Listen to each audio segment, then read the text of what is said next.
Who do you call when it comes to determining what is and what is not terrorism? Hi, this is Phil Gurski, President and CEO of Borealis Threat and Risk Consulting in Russell, Canada, and you're listening to Quick Hits, short podcasts about national security, including terrorism.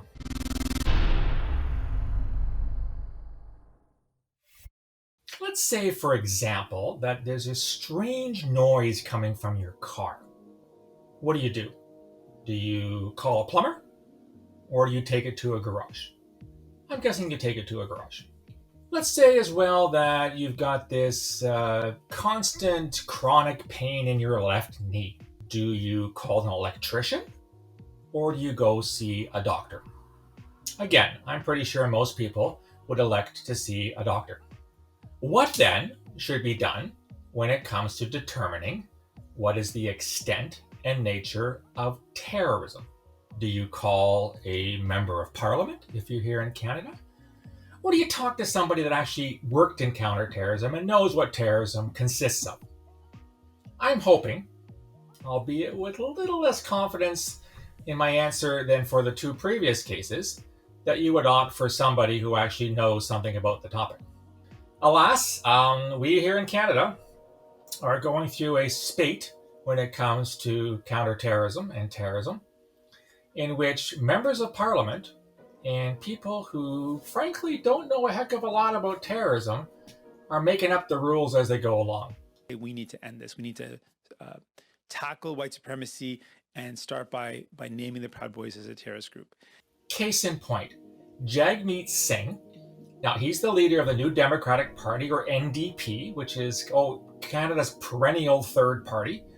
Never going to form a government in this country, as far as I can tell. Not that I'm anti-NDP, I'm not.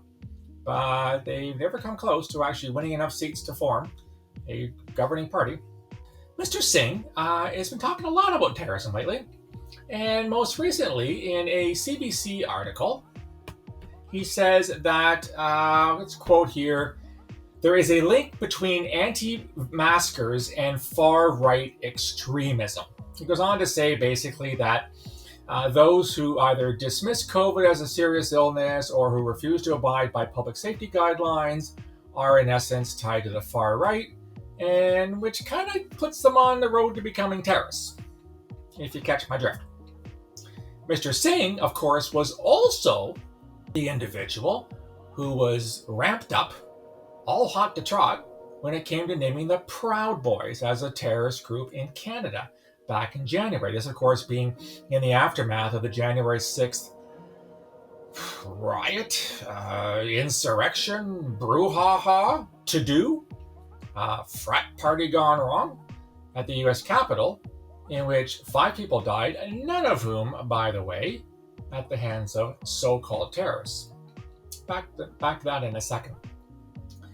Mr. Singh was so adamant that the Proud Boys should be listed as a terrorist entity that he put forward a motion in Parliament, and the Canadian Parliament voted to name the Proud Boys a terrorist group.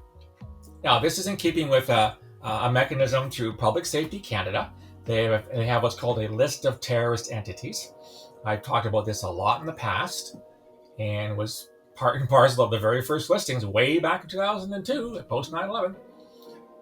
To the best of my knowledge, Parliament has never voted on whether to call Group A or Group B or Group Z a terrorist entity. Not Al-Qaeda, not Islamic State, not Al-Shabaab, not Boko Haram, not even Aum-Shinrikyo, those wankers out in Japan in the mid-1990s.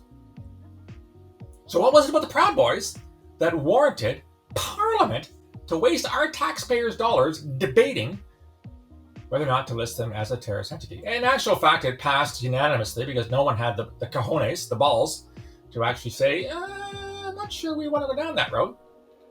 And therefore, the Proud Boys was listed as a terrorist entity. And you may have read recently in the Canadian press, the Proud Boys disbanded as a consequence, because being named a terrorist entity has significant implications for your organization in terms of financing, in terms of membership, etc., etc., etc., etc., etc.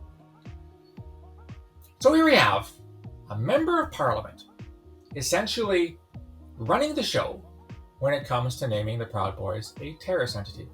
For the record, as I've noted in the recent past, CSIS, the Canadian Security Intelligence Service, where I worked for 15 years as a counterterrorism strategic analyst, did not have intelligence supporting the fact that the Proud Boys qualified as a terrorist entity.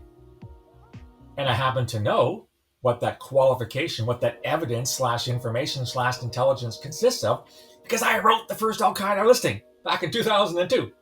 Now, that was a slam dunk. I hate to use that term. George Tenet blew that for us in the wake of the war in Iraq. But it was obvious that Al-Qaeda was a terrorist organization. We had enough information. It turns out that the Canadian government, i.e. the Trudeau Liberals, put pressure on CSIS to agree to this.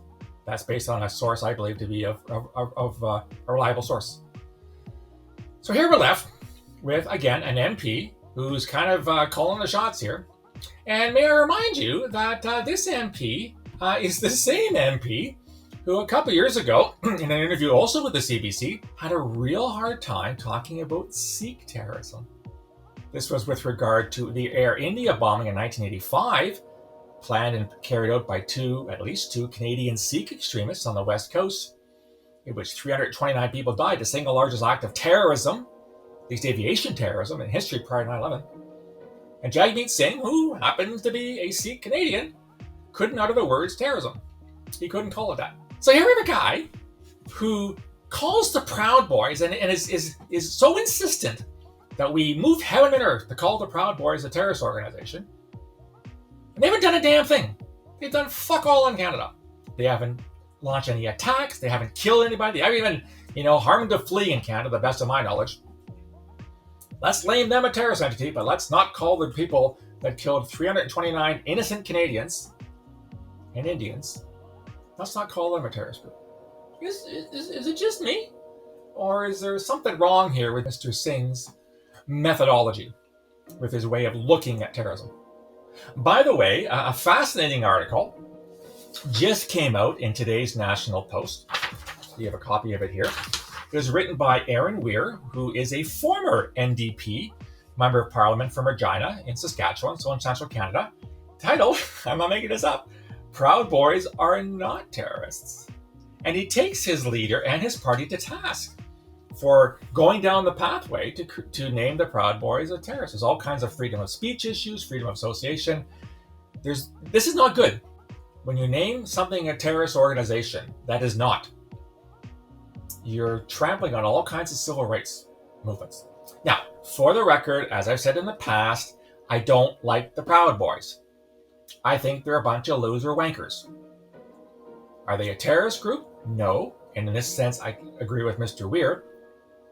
But they certainly aren't a nice bunch of people that you want as your neighbors, or that you want marching down the streets of Moose Jaw, also in Saskatchewan.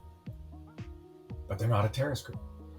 And I'm increasingly worried when I see that the CBC and other Canadian news outlets harp on about the threat of far-right extremism, and they're talking in apocalyptic terms as if there's some kind of existential threat, despite the niggling counterfact that with the exception of an attack in a mosque in Quebec City in January of 2017 in which 6 people were killed by a right-wing extremist, these wankers haven't done much.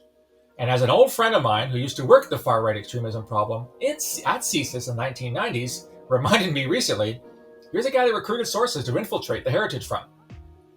And he says to me, most of these guys couldn't make a cheese sandwich, let alone carry out or plan an act of terrorism. I use the term, couldn't organize a piss up in a bar. And yet we're left with this notion that somehow the far right is it when it comes to terrorism in Canada and the West. Despite the fact that there are actual attacks being carried out by Islamist extremists in France and the UK, there are arrests being made on a regular basis in the United States, trials being held for supporting ISIS, etc., etc. And despite the unfortunate and, niggling counterfact that 99.9% of all terrorist attacks in the world in 2021 are still carried out by Islamist extremists. Yes, you heard that right. 99.9% of all terrorist attacks anywhere on our little bloop dot, as the Apollo astronauts called it, are carried out by jihadis, not by the far right. Bottom line, folks, is yes, the far right does pose a problem. Yes, there are individuals who are capable and maybe have the intent of planning an act of terrorism. Although I remind you again, the vast majority of people have neither the capability, nor the intent, nor the intestinal fortitude to actually do something. The vast majority of people who subscribe to a violent ideology, be it far-right jihadis, Jewish extremists, as we're seeing in Jerusalem these days, Buddhist extremists, which should be an oxymoron, are cowards. We used to call them couch jihadis when we investigated Islamist extremism in the 2000s at CSIS. They never got off the couch. They never posed a real threat. We investigated them for legitimate reasons under the CSIS Act, but most of them couldn't, as my friend said, couldn't make a cheese sandwich. So the lesson here is that when you read the headlines about what the terrorist threat is to Canada, please, please, please look at who's doing the writing. Look at who's making the suggestions. And if it's an MP who can't call the Air India attack an act of terrorism 35 years later, you might want to be careful about listening to his advice this time. Just saying. As an afterthought, you've probably noticed this is my first quick hits in a while. I've taken a bit of a break lately, dealing with, well, I'll be, maybe this is TMI for some of you, but I've been dealing with a hyperactive thyroid for quite some time now, which is giving me a bit of grief. It's not serious. It's more of a pain in the ass than anything else. And I just want to say thank you to the hundreds of you who have written to me, wishing me well and offering to help in any way. It's very, very moving and very touching to know that I've struck a chord with some people and that they only wish the best for me. So thank you from the bottom of my heart. That's it for this quick hits. What do you think about the whole Proud Boys right-wing extremism problem in Canada? Has it been exaggerated? Has it been over-exaggerated? Let me know. You can reach me on email borealisrisk@gmail.com or on Twitter @BorealisSaves. You can also find me on LinkedIn and on Facebook. If you like this content, go to my website, borealisthreatandrisk.com. Hit the subscribe button. You get a free daily digest, perspectives, Today in Terrorism, a series I've been running now for a couple of years, quick hits, longer podcast called Canadian Intelligence, as well as a link to my new book, The Peaceable Kingdom, A History of Terrorism in Canada from Confederation to the Present, self-published. You can get it through me. Go to the website. There's a form there. Love to hear your feedback. We'll talk again soon. And by the way, it feels great to be back. We'll see you. Stay safe.